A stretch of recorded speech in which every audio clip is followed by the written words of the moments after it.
안녕하세요. 사연을 부탁해입니다. 오늘의 사연을 소개하겠습니다. 퇴근 후 집에서 쉬고 있는데 언니한테 전화가 걸려왔어요. 너 지금 어디야? 너 집이지. 저기 너 말이야. 잠깐 좀 나와야겠다. 지금? 언니 오늘 회식이라고 하지 않았어? 그럼 설마 나보고 회식하는 곳으로 오라는 말이야? 뜬금없는 언니의 말에 제가 놀란 채 물었는데요. 순간 언니가 그 끝을 알 수도 없을 정도로 긴 한숨만 내쉬고 있었어요. 언니, 왜 그러는데? 혹시 무슨 일 있어? 사람 불안하게 왜 한숨만 쉬고 있어? 있잖아. 엄마 아빠 눈치채면 난감하니까 너 옷 갈아입고 집 밖으로 나와서 나한테 다시 전화해. 지금 무지 급한 일이라 빨리 나와야 해. 어? 급한 일? 괜히 엄마 아빠 알면 걱정하니까 조용히 나오라고. 순간 언니의 목소리에서 절망감 같은 것이 느껴졌다고 해야 할까요? 무엇인가 심상치 않음을 느낀 제가 급히 옷을 갈아입고는 밖으로 나가고 있었는데요. 지수야, 너 어디 가? 엄마, 나 태연이가 잠깐 나오라고 해서 나갔다 올게. 너무 늦게 들어오지는 마. 알았어, 걱정하지 마. 제가 빠른 걸음으로 1층으로 나와서 언니에게 전화를 했습니다. 언니, 나 지금 1층으로 나왔어. 무슨 일인데 그래? 진짜 뭐 이런 그지 같은 일이 다 있냐? 암튼 더 빨리 경찰서로 와야 할 것 같아. 뭐? 경찰서? 언니 무슨 일 생겼어? 그게 아니라 이게 전화로 설명하기가 좀 그렇다. 네가 와서 상황을 좀 봐야 할 것 같아. 지금 이 상황을 도저히 내 입으로 설명을 못 하겠어. 지금 경찰서 주소 보낼 테니까 여기로 좀 와. 운전 조심하고. 라며 언니가 제게 문자를 보내줬어요. 경찰서라는 말에 심장부터 두근거리기 시작했는데요. 그동안 살면서 경찰서에 가본 적이 단 한 번도 없었거든요. 우선 경찰서라는 단어 자체가 무슨 큰일이 일어나야만 가야 하는 곳이잖아요. 머릿속에 별의별 생각이 다 들었기에 무슨 정신으로 운전을 해서 경찰서까지 갔는지 기억조차 나지 않았습니다. 잠시 후 경찰서에 들어서자마자 언니가 손을 번쩍 들어서 저를 불렀어요. 그런데 그곳에는 언니만 있는 게 아니라 제가 너무나도 잘 알고 있던 남자들이 꼴이 엉망이 된 채 앉아 있었습니다. 언니, 이게 무슨 일이야? 예비양부랑 태윤이가 여기 왜 있는 거야? 그리고 저 두 사람 몰골은 왜 저래? 저 두 인간들이 말이야. 오늘 둘이 만나서 술 마시다가 저 난리를 친 모양이야. 아니, 둘이 난리칠 게 뭐가 있다고 그래? 너 내 말 들으면 아주 깜짝 놀랄 거다. 라며 언니가 두 남자를 있는 대로 노려보고 있었는데요. 예비형부와 남친이 고개를 푹 숙인 채 아무런 말도 못하고 있었습니다. 도대체가 무슨 상황인가 싶어서 제가 세 사람을 번갈아 가며 바라보고 있던 찰나에 언니가 한마디를 더 했습니다. 문제는 저 둘이 절대 합의를 안 하겠다고 저렇게 버티고 있다는 거야. 근데 대체 왜 싸운 건데? 다 큰 어른들이 뭐 하는 짓이야? 그게 말이야. 저 두 인간들이 싸운 이유를 들으면 너 완전 경기할 거다. 라며 언니가 도저히 믿어지지 않는 이야기를 시작했습니다. 잠시 우리 집 소개를 하자면 우리 집은 언니와 저 두 자매가 있는데요. 우리 둘은 사이가 참 좋은 편입니다. 언니는 공무원이고 예비 형부도 공무원이었어요. 그리고 저는 대기업을 다니고 있었고 남친도 역시 대기업을 다니고 있었어요. 언니와 저는 둘 다 결혼 이야기가 나오고 있던 상황으로 언니가 결혼을 한 다음 우리가 결혼을 하기로 한 상태였습니다. 언니와 저는 사이가 많이 좋은 편으로 서로에게 많이 의지하곤 했어요. 그랬기에 언니 커플과 우리 커플이 같이 만나는 날도 많았고요. 다행이었던 것은 예비 형부도 그렇고 제 남친도 그렇고 성격이 좋은 편이라 넷이서 참 잘 어울리기도 했습니다. 그러던 어느 날은 그날도 넷이서 한 식당에서 식사를 하고 있었는데요. 그때쯤은 남친이 우리 언니에게 처형이라는 호칭을 사용했고 저도 예비 형부에게 형부라는 호칭을 사용하고 있었어요. 남친이 언니에게 조용히 물었어요. 근데 처형도 그렇고 지수도 그렇고 둘 다 사업에 관심도 없다고 하는데 그럼 아버님 사업은 어떻게 되는 거예요? 아무리 그래도 지금까지 아버님이 키운 회사인데 둘 중 한 사람이 물려받아야 하는 게 아닐까요? 글쎄요. 지수도 그렇고 나도 그렇고 사업에는 영 관심이 없어서 말이에요. 전에 한 번 가족들끼리 그 얘기를 한 적이 있긴 한데 우린 그냥 전문 경영인한테 맡기는 게 낫다고 생각하고 있어요. 지수나 나나 사업의 사자도 모르는데 괜히 잘못했다가 망하기 십상이잖아요. 아무리 그래도 생판 남한테 맡기는 건 좀 그렇지 않을까요? 사업이라는 게 원래가 자식들이 물려받아야 하는 거잖아요. 틀린 말은 아니지. 이왕이면 자식들이 물려받는 게 맞긴 하지. 남친의 말에 예비형부도 거들었는데요. 언니와 저는 그저 웃고 말았습니다. 하지만 그게 큰 문제를 일으키게 될 줄 누가 알았겠습니까? 조금 전에도 말씀드렸듯이 우리 아빠는 사업을 운영하고 있었지만 언니와 저 둘 다 사업에는 아무런 관심이 없었기에 나중에 전문 경영인에게 맡길까 하는 생각을 하고 계셨거든요. 물론 아빠는 우리가 결혼하면 사위가 물려받아도 좋을 것 같다는 말을 자주 하시긴 했지만 우리 둘 다 결혼 이야기가 나왔음에도 그런 이야기를 입에도 올리지 않았기에 우리는 크게 신경 쓰지 않고 있었어요.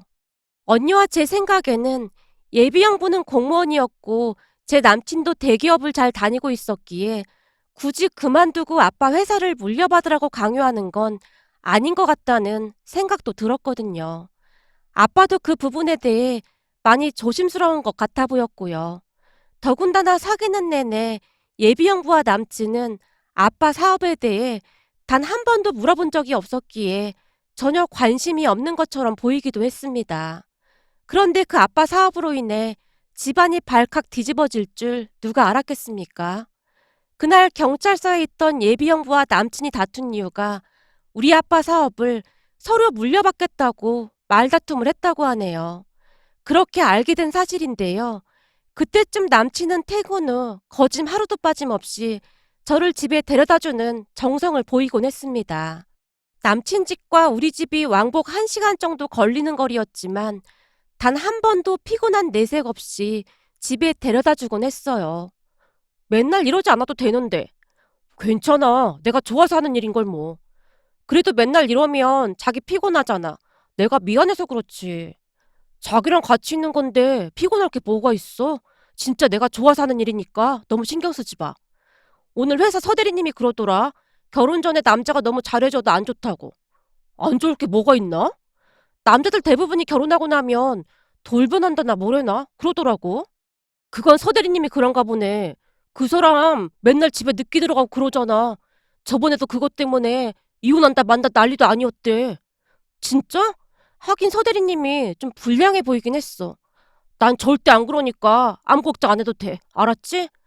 남친은 세상에서 가장 다정다감한 그런 사람이었습니다. 그런데 그날은 친구들과 약속이 있다면서 저 혼자 들어가라고 했어요. 진짜 미안해서 어쩌지? 오늘은 친구들이랑 약속이 있어서 못 데려다 주겠다.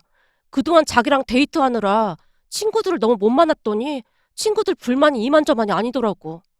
난 괜찮아. 잘 됐다. 오늘은 친구들하고 즐거운 시간 보내.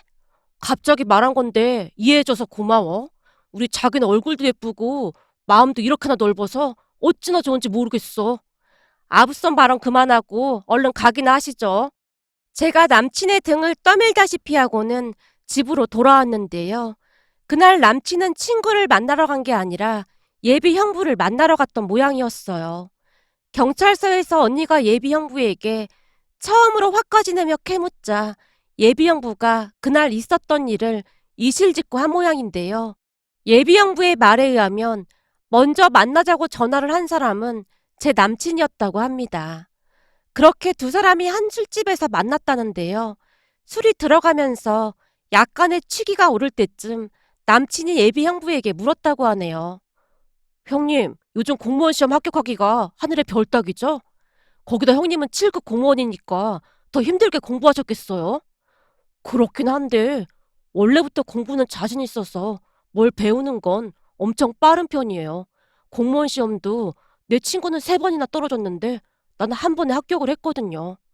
와, 진짜 대단하세요. 대단할 것까지 뭐 있나요? 요즘은 대기업 들어가기도 하늘의 별 따기잖아요. 학교 다니면서 공부 진짜 열심히 한 모양입니다. 에이, 그래봤자 공무원이랑 비교를 할 수가 없죠. 요즘 대기업은 개나 소나 다 들어가잖아요. 거기다 이 대기업은 공무원처럼 정년이 보장되는 게 아니라 항상 불안불안하기만 합니다. 대기업은 임원도 파리 목숨이거든요. 이번에 우리 부장님 한 분도 회사에서 통보받고 바로 짐 썼잖아요. 그런 거 보고 있으면 굳이 승진을 하고 싶지도 않더라고요. 근데 공무원은 철밥통이잖아요. 이럴 줄 알았으면 저도 공무원 시험이나 볼 걸 그랬어요. 철밥통이면 뭐 하겠습니까? 월급이 아주 작잖아요. 그때까지는 둘이서 서로를 칭찬까지 하면서 즐겁게 대화를 한 모양인데요. 점점 취기가 오르기 시작하면서 조금씩 자신들의 속내를 드러냈다고 하네요. 형님, 예비 장인어른이 사업을 전문 경영인한테 맡긴다는 거 어떻게 생각하세요? 글쎄요. 대단하시다는 생각도 들고 좀 그렇더라고요. 그렇잖아요. 아무리 자식의 사업에 관심이 없다고 해도 대부분은 자식들이 물려받길 원할 텐데 어떻게 그런 생각을 하신 건지 놀랍더라고요. 그렇긴 하죠. 그치만 아무리 그래도 저는 자식들이 물려받아야 한다고 생각합니다. 예비 장인어른께 딸만 있는 건 아니지 않습니까? 그게 무슨 말이에요? 그렇잖아요. 형님도 그렇고 저도 그렇고 결혼하고 나면 사위가 되는 건데 사위도 자식이나 매 한 가지잖아요. 그럼 사위도 충분한 자격이 있다고 생각합니다. 아마도 예비 형부는 그때까지도 그런 생각을 깊게 하고 있진 않았던 것 같은데요. 남친의 말에 예비 형부의 마음이 순식간에 변한 것 같았어요. 그렇긴 하네요. 사이도 자식인데 충분히 그럴 자격이 있긴 하죠. 당연한 거죠. 제가 예비 장인어른 회사에 대해 좀 알아봤는데 매출액이 장난이 아니더라고요. 형님이 공무원이라 잘 모르나 본데 이 월급쟁이랑 사업해서 돈 버는 거랑은 완전 차원이 다르거든요. 평생 직장 생활 해봐야 몇 푼이나 벌겠어요. 남자는 모름지기 사업을 해야 하는 겁니다. 하긴 제 친구 아버지도 사업을 하는데 우선 친구가 타고 다니는 차부터가 다르긴 하더라고요. 그럼 나도 이번 참에 공무원 때려치우고 사업이나 해볼까요? 시간이 지나면서 더욱 치기가 오른 예비형부의 입에서 그 말이 터져나왔고 그 말이 야심 많던 남친의 심기를 제대로 건드린 모양이었어요. 네? 그게 무슨 말입니까? 형님이 사업을 해보겠다니요. 그렇잖아요.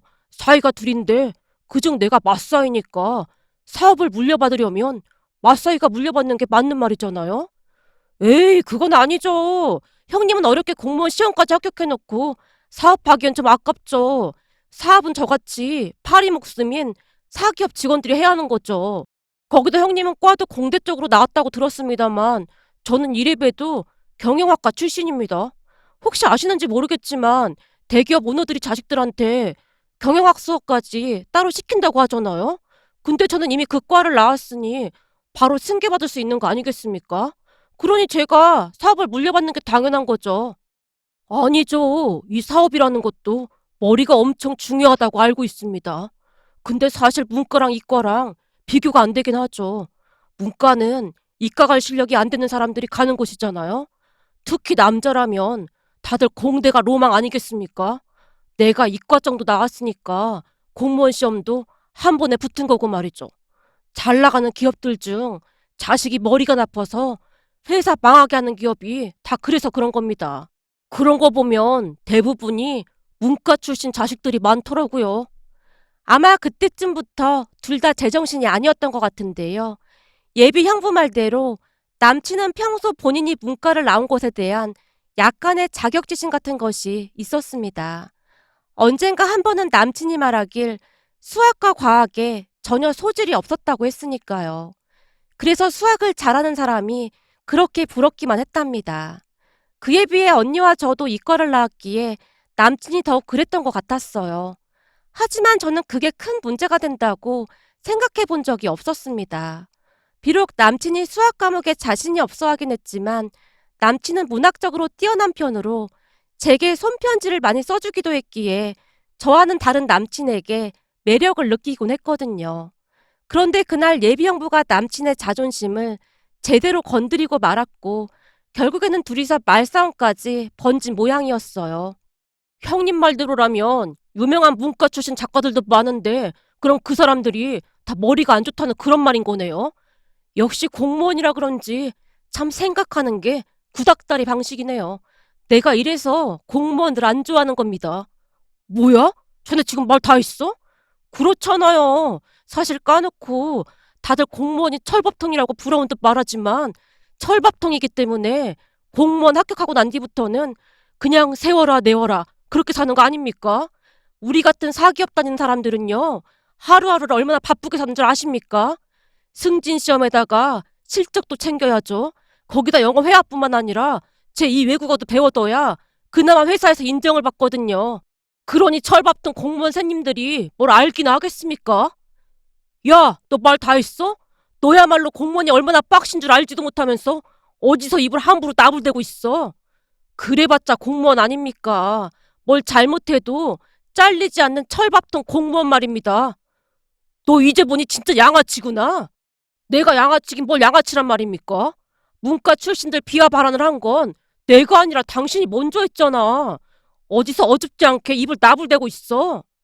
그 뒤 예비양부가 남친의 멱살을 잡았고 순식간에 둘이 술집 바닥을 나뒹굴게 된 모양입니다.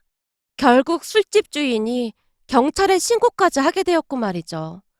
문제는 경찰서로 온 뒤 예비양부가 바로 언니한테 연락을 했던 모양인데요. 둘이 합의를 안 하겠다고 버티고 있었기에 저까지 부를 수밖에 없었다고 하네요. 잠시 후 제가 남친에게 어떻게 된 일인지 꼬치꼬치 캐물었는데요. 남친이 제게 휴대폰을 건네주면서 말했어요. 거기 아까 말한 거 다 녹음돼 있어. 내가 기분 나빠서 중간에부터 다 녹음했거든? 들어봐봐. 내가 먼저 시작한 게 아니야. 저 사람이 먼저 그랬다니까. 처양 말이야. 결혼 다시 생각해봐야 하는 거 아니야? 저 인간 저거 완전 사람도 아니라니까. 너 지금 뭐라고 있어? 내가 사람도 아니야? 그리고 나 몰래 그걸 다 녹음까지 해놨다고? 처제, 인간이야말로 아주 무서운 인간이야. 생각해봐. 결혼하고 나서 처제랑 싸우고 나면 일일이 다 녹음해서 이런 식으로 협박할 거 아니야? 우리 집안을 위해서라도 처제 결혼 다시 생각해봐야겠다. 사사로운 감정 때문에 이런 인간이랑 결혼했다가는 우리 집안 말아먹기 딱이라니까. 뭐? 우리 집안 같은 소리하고 자빠졌네. 아직 결혼도 안 했는데 왜 니네 집안이야? 난 곧 결혼할 거니까 우리 집안이나 마찬가지지. 내가 보기엔 넌 완전 끝난 거나 다름없으니까 네 야망을 채워줄 다른 여자나 빨리 알아봐라. 너 말 다 했어? 너야말로 우리 처형이랑 결혼 못하게 내가 뜯어말 테니까 그런 줄 알고 있어. 둘이 또다시 달려들고 있었는데요. 경찰관이 그 두 사람을 뜯어말리며 화를 내고 있었어요. 그 모습을 보고 있는데 어찌나 기가 막히던지 뭐라 할 말이 없더라고요. 언니 역시 할 말이 없다는 듯한 표정으로 그 둘을 노려보고 있을 뿐이었어요. 특히나 남친이 녹음한 대화 내용을 듣고는 완전히 정이 떨어지고 말았는데요. 둘 다 인성이 아주 개차반이더라고요. 그렇게 잠시 후 언니가 제게 조용히 말했어요. 지수야, 내가 보기엔 우리 둘 다 결혼 물 건너간 것 같은데 네 생각은 어때? 그러게, 나도 언니 생각이랑 같아. 그동안 우리 둘이 눈이 어떻게 됐던 모양이야. 어떻게 저런 인간들이랑 결혼까지 생각했던 건지 이해가 안 된다. 내 말이 그 말이야. 그럼 우리 그만 갈까? 그러게, 피곤한데 얼른 집에나 가자. 엄마가 일찍 들어오라고 했거든. 언니와 제가 대화를 하고 있었는데요. 예비형부가 놀라서 언니에게 말했어요. 자기야, 설마 나 그냥 두고 가는 거 아니겠지? 자기는 누가 자기야. 나 앞으로 나눈 척도 하지 마. 그동안 가면으로 잘도 숨기고 있었네. 네 두 얼굴 아주 잘 봤다. 니들 둘한테 경고하는데 앞으로 우리 앞에 나타나지도 마. 우린 니들이랑 결혼할 생각 없거든. 암튼 우린 니들이 합의를 하든 말든 관심도 없으니까 둘이 잘 해결하고 둘이 잘 먹고 잘 살아라. 아참, 이번을 계기로 둘이 친구 맞고 잘 지내는 것도 나쁘지 않겠다. 니들 하는 짓이 둘이 완전 똑같거든. 언니가 그 둘을 한껏 비웃으며 제 손을 잡아 끌었는데요. 뒤에서 남친이 절규하며 저를 부르는 소리가 들려왔어요. 하지만 저는 들은 척도 하지 않고 그곳을 빠져나왔습니다. 그 뒤 두 사람이 잘 해결은 한 모양으로 다음날 남친이 제게 전화를 걸어왔어요. 자기야, 난 진짜 억울해. 자기도 녹음 내용 다 들었잖아. 시작은 그놈이 먼저 했다니까? 됐으니까 앞으로 연락하지 마라. 결혼 전에 니들 실체를 알게 돼서 얼마나 다행인지 모르겠다. 우리 부모님께도 다 말했으니까 그런 줄 알고 있어. 라며 전화를 끊었는데요. 다음날 저녁 남친이 우리 집까지 찾아와서 부모님 앞에 무릎까지 꿇고는 울면서 말했어요. 어머님, 아버님, 저는 정말 억울합니다. 저는 지수를 정말 사랑합니다. 자네 마음 잘 알았으니 그만 돌아가 보게나. 근데 자네 눈에는 내가 그렇게 우스워 보이던가? 네? 그게 무슨 말씀이신지요? 잘 생각해보게나. 우리 딸들이 사업에 관심이 없어서 내가 전문 경영인을 생각하고 있다고 했지만 나라고 사업을 자식들에게 물려주고 싶지가 않았을 것 같나? 자네들 말처럼 딸들이 결혼하면 사위가 생기는데 사위한테라도 물려줄 수 있었겠지. 그런데도 내가 굳이 전문 경영인을 두겠다고 했던 이유가 뭔 것 같나? 네? 저도 그게 좀 이해가 안 되긴 했습니다. 그래서 자네들이 안 되는 거야. 딱 보던 순간 한눈에 알아봤네. 둘 다 사업을 할 사람들은 아니구나라고 판단했다 그 말이야. 다만 우리 딸들한테 잘하고 딸들이 좋다고 하니 결혼을 반대하진 않았지만 절대 사업을 맡길 만한 그런 사람들은 아니라고 단번에 알아봤지. 근데 내 눈이 절대 틀리지가 않았구만. 역시나 정확했어. 오히려 자네들이 나서서 파혼을 하게 됐으니 감사하다는 말까지 하고 싶네. 네? 그게 무슨 말씀이세요? 이제부터는 내가 직접 사윗감을 찾아볼 생각이거든. 그러니까 한마디로 인성도 좋고 내 사업을 이어받을 만한 사람으로 내가 직접 찾아서 우리 딸들과 결혼시킬 생각이네. 내가 이번에 자네들이 하는 짓 보고 느낀 게 참 많거든. 자네 같은 인간들이 엄청 많을 텐데 어디 무서워서 딸들 결혼이나 시키겠나? 그만하고 돌아가게나. 우린 더 이상 할 말 없네. 아빠가 남친을 노려보다가는 밖으로 내쫓아버렸어요. 남친이 울면서 아빠의 바지가랭이를 잡고 늘어졌는데요. 그 모습이 어찌나 취해 보이던지 조금이나마 남아있던 정도 뚝 떨어져 버렸답니다. 그 뒤 언니 남친도 찾아와서 비슷하게 빌어대다가는 역시나 쫓겨났고요. 그렇게 언니와 저는 둘 다 파혼을 하게 되었답니다. 하지만 우리 둘 다 절대 후회는 하지 않았습니다.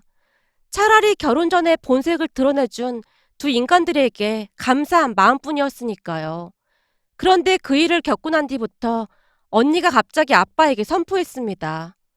생각해봤는데 우리가 사업을 좀 배워보면 어떨까 싶어. 안 해봐서 잘 못하겠지만 아빠 아직도 건강하시고 충분히 경영 수업 받을 시간이 있지 않을까 싶어서 말이야. 그럼 나야 좋지만 니들은 사업하는 거 싫다며. 그냥 자신이 없긴 했는데 지수랑 나랑 둘이 하면 못할 것도 없지 않을까 싶어서 말이야. 특히나 지수는 대기업에 근무해서 감이 더 빠를 수도 있고 말이야. 지수나 나나 일할 때마다 그 인간들 마주하는 게 싫기도 하고 말이야.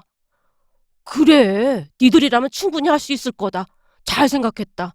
둘 다 회사 정리하고 한번 열심히 배워봐. 니들 말대로 아빠가 아직 건강하게 잘 운영하고 있는데 뭘 걱정을 해? 라는 말을 했습니다. 그렇게 우리는 아빠 밑에서 처음부터 다시 일을 배우기 시작했어요. 나름 일이 재미있기도 하고 보람차기도 했답니다. 그렇게 몇 년이란 시간이 지나갔는데요. 어느 날 전에 다니던 회사에서 친하게 지내던 직장 동료가 제게 전화를 해서 아주 꼬시다는 듯이 말했어요. 구태현 씨 말이야. 사업한다고 회사 그만두고 퇴직금까지 받아서 카페를 차렸었거든? 뭐 원두가 최고급 원두라나 뭐래나? 엄청 떠들고 다녔거든. 한 몇 달 동안은 몫이 좋아서 장사가 잘 되네 뭐하네 목에 힘까지 주고 다녔다고 하더라고. 근데 얼마 전에 그 바로 근처에 진짜 저렴한 커피 프랜차이즈가 또 생겼다지 뭐야. 그래서 엄청 타격을 받고 있다고 하더라고. 최고급 원두인가 뭔가 그런 거 하나도 필요 없더라.